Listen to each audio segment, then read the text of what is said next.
"You're being charged with felony trespassing and vandalism." The officer's voice was flat, almost tired.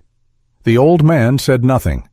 He stood beside the patrol car, hands cuffed, back straight, eyes unreadable. He didn't speak when they took his fingerprints. Didn't flinch when they took his boots. Just watched the walls like they held answers, only he could see. In court, he wore a faded work jacket, oil-stained, frayed at the sleeves. A few spectators whispered, recognizing him from the outskirts of town, the quiet mechanic with the limp and the old dog. They said he kept to himself. They said his shop hadn't been open for years. They said he was probably senile.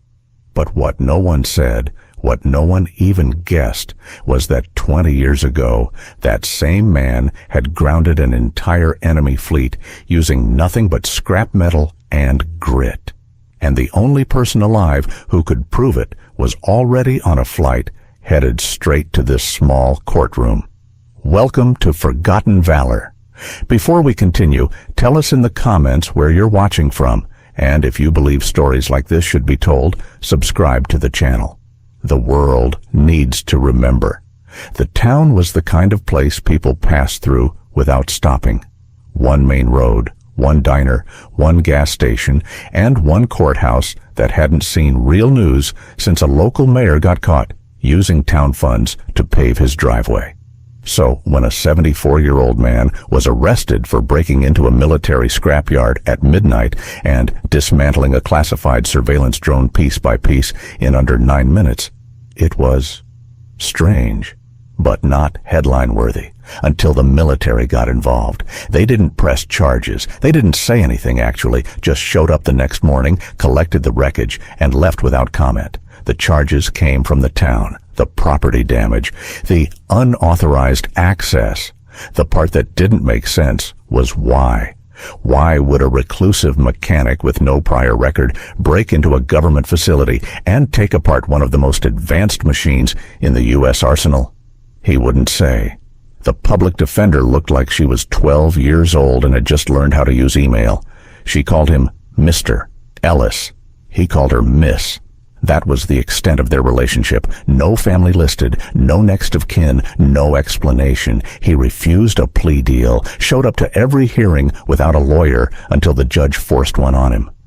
The courtroom buzzed with curiosity. Nobody could pin down whether he was crazy or just old.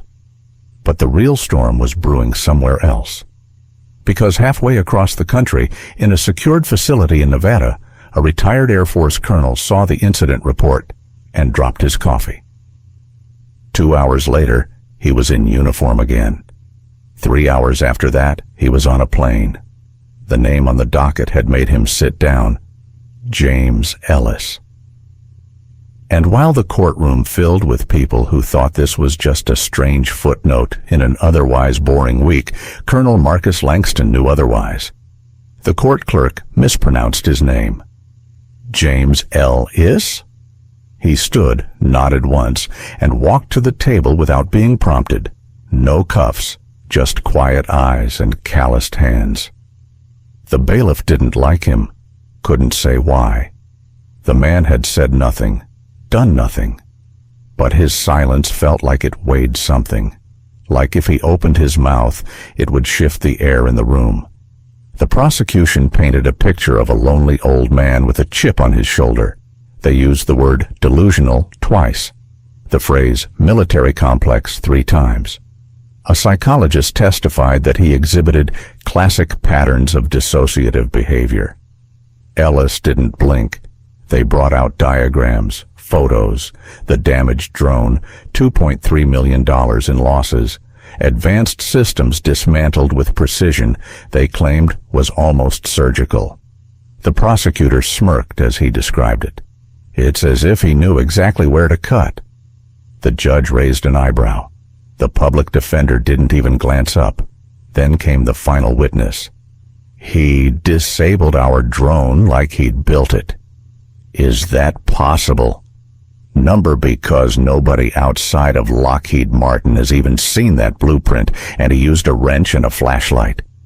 The courtroom chuckled. Even the judge smiled slightly. Ridiculous. Except it wasn't. The door opened quietly. A man stepped inside, tall, composed, wearing Air Force blues with a row of ribbons that spanned his chest and 4 stars on each shoulder. He walked with purpose, not fast, not slow, like the building itself wasn't unfamiliar. Every eye turned.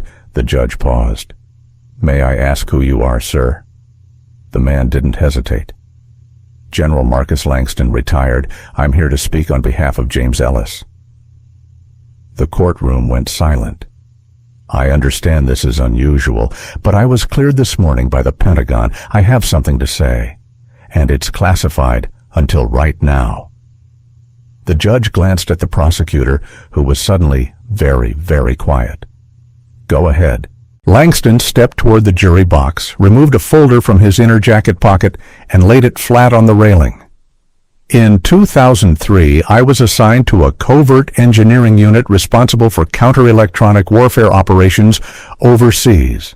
Most of what we did is still buried under red tape, but this man, James Ellis, was our ghost, our failsafe.